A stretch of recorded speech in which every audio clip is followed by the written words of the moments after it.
గోవులకు నానావర్ణాశ్రమములకు బాధ ఎనచు కుందెదననగా కలియుగం ప్రవేశించింది అనడానికి ఇదే గుర్తు. వీళ్ళందరూ బాధలకు గురవడం ప్రారంభమైపోతోంది, అందుకు ఏడుస్తున్నానయ్యా అంది అని ఒక మాట చెప్పింది. నీకు 4 పాదములు ఉండేవి, సత్యము, శౌచము, తపస్సు, దయ. ఇప్పుడు ఇందులో 3 పాదములు పోయాయి.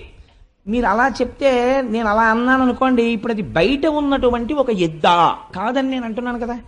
ఎద్దు ధర్మస్వరూపం, ఆవు భూస్వరూపం అని కదా నేను చెప్తున్నాను. ధర్మస్వరూపమునకు 3 పాదాలు పోయాయంటే ఎలా పోతాయండి? మీరు ధర్మమన్నా ఆచరించాలి, అధర్మమన్నా ఆచరించాలి కదా. మీరు ధర్మంగా ఉండాలి, మీరు ధర్మం చేయలేదు కాబట్టి ఏం చేసినట్టు? అధర్మం చేసినట్టు. కాబట్టి ఈ 3 పాదాల స్థానాల్లో మరి అధర్మమైనటువంటి 3 ఏముంటాయి? అవేవో తిరుగుతున్నాయి అన్నమాట బయట.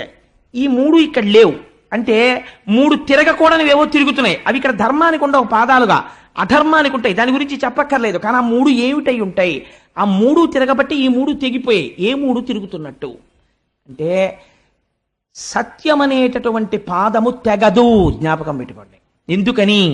ఇన్ని అధర్మాలు చేసినా దేవుడి గురించి తెట్టేటటువంటి వాడికి కూడా లోపల దేవుడు ఉన్నాడు కాబట్టి తిరుగుతున్నాడు. వాడు తిన్నది జీర్ణం చేయడం మానేశాడు అనుకోండి, చచ్చి ఊరుకుంటాడు. వాడు ఏం తిడతాడు వాడు? అందుకని లోపల ఆయన ఉండి ఊపిరిని వాక్కుగా మారిస్తే తిడుతున్నాడు కృతజ్ఞుడై. కాబట్టి ఈశ్వరుడు ఇంకా ఉన్నాడు కాబట్టి ఈ లోకం ఉన్నది, మారని పదార్థము ఇంకా కాపాడుతోంది కాబట్టి సత్యం అలా ఉన్నది, అదొక్కటే పాదం. మరి పోయినదేది? శౌచము పోయినది.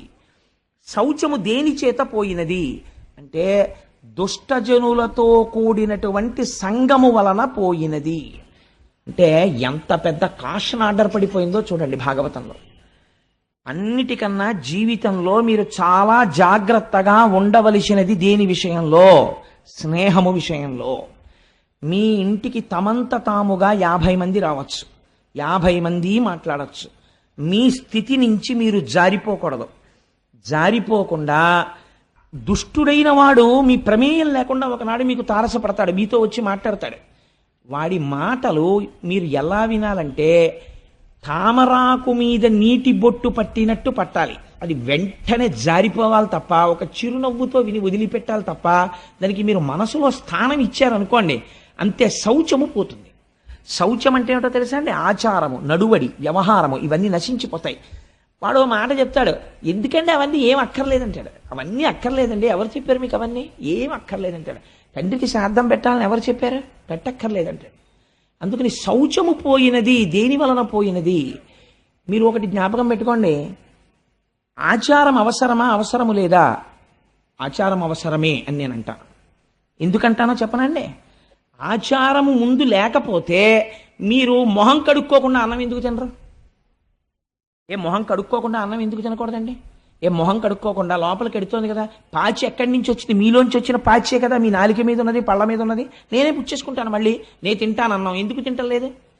లేకపోతే మీరు స్నానం చేయకుండా అన్నం ఎందుకు తింటలేదు? లేకపోతే నేను చొక్కా కింద ప్యాంటు పైన వేసుకుంటాను, ఎందుకు వేసుకోరు? అంటే ఒక ఆచారం ఉన్నది ప్రపంచంలో. ముందు ఒక మంచి జరగడానికి దానికి కావలసినటువంటి ఉపకరణములు ఆచారము చేత సిద్ధిస్తాయి. మీరు తిన్నటువంటి పదార్థమునందు శౌచం ఉండొచ్చు. భార్య ఎంతో కష్టపడి మంచి పదార్థం వండింది, మీరు రోజు మొహం కడుక్కోకుండా అన్నం తింటే ఏమవుతుంది? బ్యాక్టీరియా అంతా మళ్ళీ కడుపులోకి వెళ్ళి లేనిపోని జబ్బు వస్తుంది. మొహం కడుక్కోవడం అనేది ఆచారం అయితే, మొహం కడుక్కున్న తర్వాత అన్నం తినడం అనేటటువంటిది తదనంతరం ఈశ్వరుని యొక్క అనుగ్రహం పొందడానికి మీరు చేసేటటువంటి కర్మ యొక్క సాఫల్యతని పొందడానికి కావలసిన రీతిలో సంసిద్ధం అవడం. ఆ స్థాయిలో ఆచారం అవసరమా కాదా? అవసరమే. ఏ స్థాయిలో అవసరం లేదు? రమణ మహర్షికి అవసరం లేదు. రమణ మహర్షి గోచి పెట్టుకుని 30 రోజులు స్నానం చేయకుండా తిరుగుతారు. మీరు ఆయన్ని సామాన్యుణ్ణి పోలుస్తారా? జ్ఞాని ఎక్స్ట్రీమ్. జ్ఞానితో సామాన్యుణ్ణి పోల్చడం కుదరదు.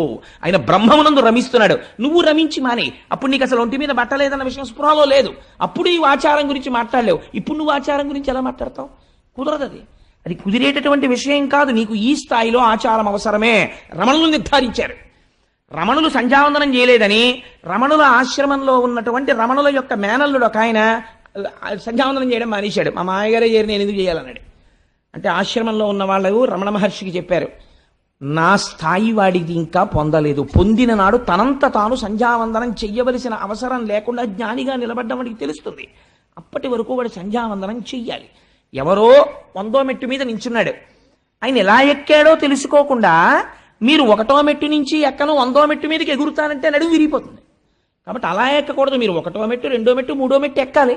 అందుకని శౌచము పోయినది. దేని వలన పోయినది? దుష్ట సంగము వలన శౌచము పోయినది. మొదటి పాదము తెగిపోయింది అక్కడతో. మరి 2వ పాదము పోయినది. శౌచం అంటే ఒకటి గుర్తుపెట్టుకోండి, శౌచం అంటే నిరంతర బాహ్యాడంబరము కాదు. ఎప్పుడు ఇక్కడ ఆడంబరం శౌచంలోకి రాదు. బాహ్యాంతర శుచి అని 2 మాటలు వాడతాం మనం. నీళ్లు తీసి చల్లుకుని అపవిత్ర పవిత్రో వా సర్వావస్థ అంగతోపివా యస్మరేత్ పుండరీకాక్షం సబాహ్యాభ్యంతర శుచి అంటాం. బాహ్య స్నానము శరీరమునకు శౌచమిస్తుంది. అంతమునందు అంత లోపల శౌచము మీకు కేవలము బయట స్నానం చేసి మడిబట్ట కట్టుకుంటే రాదు. ఆ అంతఃశౌచం ఎలా వస్తుంది? మీరు తెల్లవారుజామునే లేచి సంధ్యావందనం చేస్తూ నిన్న రాత్రి మీరు అనుభవించినటువంటి భోగం గురించి ఆలోచించేస్తే మీకు అంతఃశౌచం ఎక్కడుంది? సంధ్యావందనం చేసేటప్పుడు మీరు వెంటనే దాన్ని విడిచిపెట్టి ఆచమనం చేయగానే పవిత్రులై మనస్సుని ఈశ్వరుడి దగ్గర పెట్టి సంసిద్ధులు కావాలి. అప్పుడు అది అంతఃశౌచం. బాహ్య శౌచాన్ని బయటవాడు కనిపెడతాడు, అంతఃశౌచాన్ని ఎవడు కనిపెడతాడు? మీకు మీరే సాక్ష్యంతే. అంతఃశౌచము బాహ్య శౌచము 2 ప్రధానమే. అంతఃశౌచం ఏర్పడడానికి బాహ్య శౌచం మరీ అవసరమైపోతుంది ఒక స్థాయిలో. ఆ తర్వాత మెట్లెక్కి ఒక స్థితికి చేరిపోయిన తర్వాత అది ఎంతవరకు అవసరం అన్నదాన్ని నిర్ధారించడం చాలా కష్టం అవుతుంది. అందుచేత ఇప్పుడు శౌచము దేని వలన పోయినది? దుష్ట సంగము వలన పోయినది. 2వ పాదమైనటువంటి ఒకటి సత్యము, ఒకటి శౌచము, 3వది దయ. దయ పోయినది. దయ దేని వలన పోయినది? దయ పోవడానికి ప్రధానమైనటువంటి కారణం ఏది అంటే అహంకారము వలన దయ నశించిపోతుంది.